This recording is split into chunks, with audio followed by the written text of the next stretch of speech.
Lancement du nouveau plan d'action national 2023-2027 de lutte contre la traite des personnes et des pratiques assimilées hier jeudi 19 octobre 2023 à l'hôtel Salam de Bamako. Également le plan des rapports annuels 2022 sur la traite des personnes et pratiques assimilées dans notre pays a été remis au ministre de la Justice et des Droits de l'Homme, garde des Sceaux.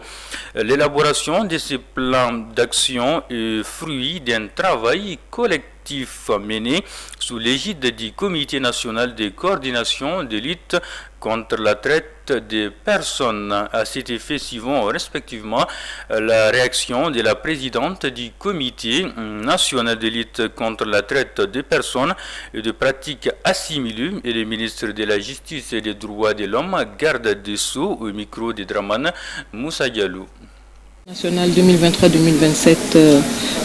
du Mali est un plan d'action qui se décline en 4 axes stratégiques. Le premier axe concerne la prévention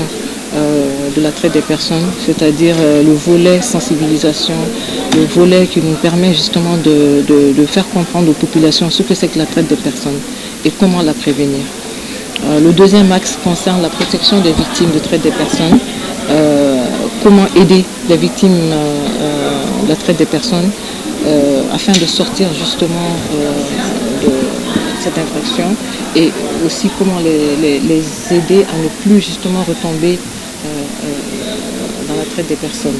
Le troisième axe concerne la poursuite, c'est-à-dire la poursuite des infractions de traite des personnes au niveau de nos juridictions. Et le quatrième axe concerne la coopération entre les agences, en tout cas entre les structures de lutte contre la traite des personnes au niveau interne, au niveau régional et au niveau international. Ce qui nous permettra vraiment de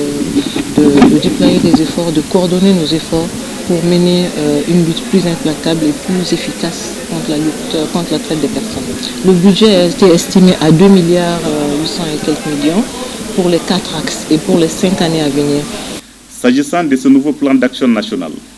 je voudrais particulièrement insister sur son caractère inclusif et participatif,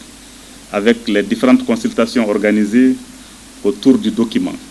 qui ont concerné tous les acteurs avec les avis éclairés des experts. Ainsi, avec les contributions des différents acteurs, il est ressorti de ces rencontres un document définissant une stratégie nouvelle, structurée autour de plusieurs axes,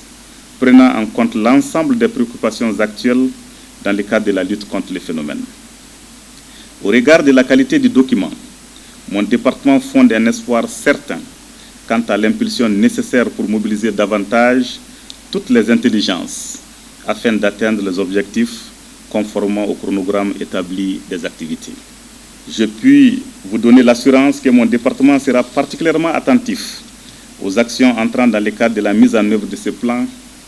tous les axes d'intervention devant être cernés dans une démarche globale prenant en compte la prévention, notamment à travers la sensibilisation et la communication. Les partenariats entre les acteurs, la prise en charge des victimes, la répression et la production de données statistiques. Conformément à ses responsabilités, l'État continuera à appuyer financièrement les comités pour la mise en œuvre de ce plan d'action, tout en invitant les partenaires à apporter l'appui complémentaire dont il a besoin pour une meilleure prise en charge de l'ensemble des volets d'intervention. L'année 2023 a été sans nul doute une année bien remplie pour le Comité national de coordination de la lutte contre la traite des personnes et les pratiques assimilées, en ce qu'elle a été marquée par l'élaboration de ces 2 importants documents que sont le plan d'action national 2023-2027 et le rapport annuel 2022. Je voudrais saisir cette occasion pour louer et saluer les efforts remarquables fournis par les comités pour arriver à ces résultats,